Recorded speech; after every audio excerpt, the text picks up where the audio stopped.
The advantages of an endograft placement over open repair is that it's transluminal, small femoral incisions, the patients have a shorter hospital stay, there's less stress on the cardiopulmonary system, and there's less risk of impotence for the men because there's no periaortic dissection. However, there's a huge trade-off for these advantages, and that is that patients need more frequent surveillance and lifelong surveillance.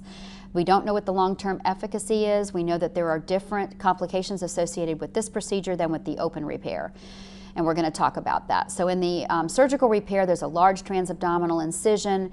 Patients have to stay in the hospital for a good while to recover from this very large surgery, as opposed to the endovascular repair, where there is small femoral incisions made in cannulation with a rather large introducer, which is taken up, and then the device is deployed. The contralateral femoral is also used to deploy any extender cuffs or extra limbs associated with these devices. So there's a lot of patient acceptance for this. The problem is they don't always hear that the follow-up that they're going to have to adhere to. The complications we're going to look at with ultrasound are those that are associated with any catheter-based intervention, such as hematoma, a pseudoaneurysm, intimal flaps, intimal dissections, or AV fistulas. But the main things we're going to be looking for is aneurysm enlargement, which is very important because, after all, putting the device in is supposed to prevent the patient from having an aneurysm enlargement and hopefully have it shrink. Endoleak is a common complication that's associated with all of the devices that are currently available. And then limb dysfunction or thrombosis, we'll talk briefly about that. You need to know which complications to anticipate. Complications can occur early on in the course of the patient's follow-up or anywhere along the course. We've seen patients who had absolutely no complications and no problems for 8 or more years, and then suddenly, due to changes in morphology or recurrence of aneurysmal disease, or being placed on anticoagulation, suddenly develop new complications many years out. Be aware of the unique complications associated with the different graft designs. Different devices will have different complications associated with them. Our purpose of looking with ultrasound at these endografts is really to monitor this aneurysm size and make sure it's not enlarging, because aneurysm contraction ultimately determines the operative success of these, and we know that we can follow the aneurysm size accurately to follow these serially. Endoleak is common with all of the devices, and we'll talk quite a bit about that. And then limb dysfunction is any anatomic or hemodynamic impairment that's going to threaten the function of that graft.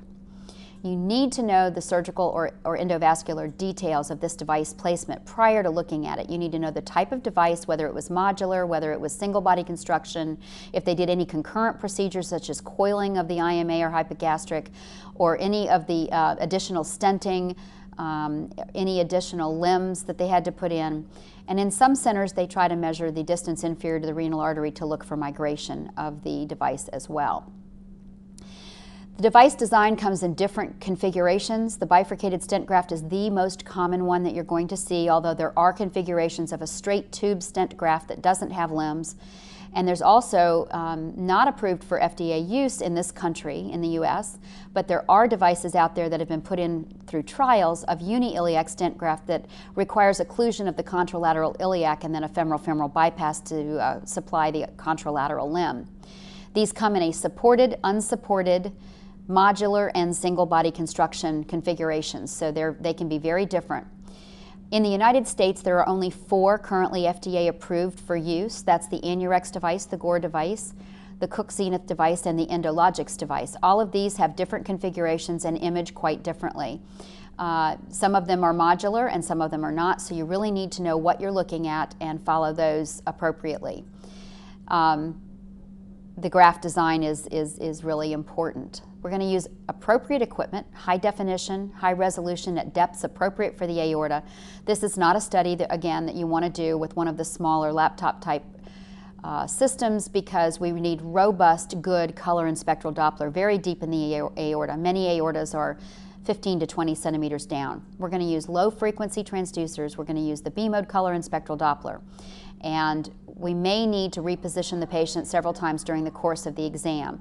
One tip I can give you is, if you can push down on the patient's abdomen to bring the aorta into about the 10 centimeter depth range, you'll have much better imaging quality and much better identification of endoleak. We usually do these patients in the morning so they don't swallow air all day. For the same reason, we keep them fasting and no smoking or gum chewing prior to the exam. Ask them to have a light, low-fat supper and not eat anything that would normally produce gas for them the evening before.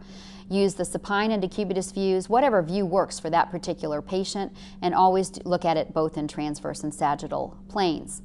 The examiner should be very familiar with visceral vessel anatomy, particularly the IMA and iliacs. They should be very comfortable scanning in the abdomen, and I found that experience with a lot of renal studies, renovascular studies, helps them in segueing to this exam. There's a longer learning curve than most studies, and again, it's more complex than standard aneurysm ultrasound. But this is a study the examiner really has to want to do and want to do completely for this to be successful. The first thing I would say is that size matters. We really need accurate B mode measurements, and we can do that in either transverse or longitudinal, preferably transverse. In the center in which I worked in Norfolk, Virginia, we looked at this and did a study that was published, and I'll give you that reference in a moment. But what we found was we compared standard axial CT to orthogonal CT and ultrasound.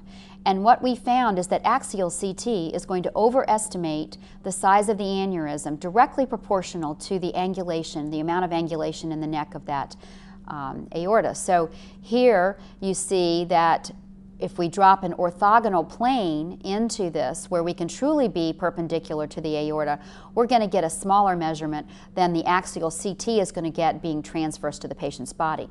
There was no statistical difference between orthogonal CT measurements and ultrasound. So we know that sonographers can correct for angulation with their hand by making the fusiform aneurysm round and measuring appropriately, and this is what I mean by that. So you can see that this axial CT on that angulated neck of that, with an angulated neck, you can see that the residual aneurysm is ovoid, not round, where with an orthogonal cut, it is round, just like in ultrasound, where we can correct for aortic angulation with our hand by making it perpendicular to the aorta, not to the patient's body.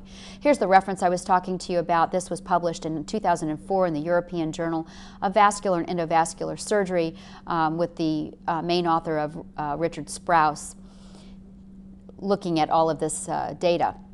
This is a good orthogonal measurement. This is what we want to see, a nice round residual aneurysm sac in which we can measure appropriately for that follow-up of those serial studies.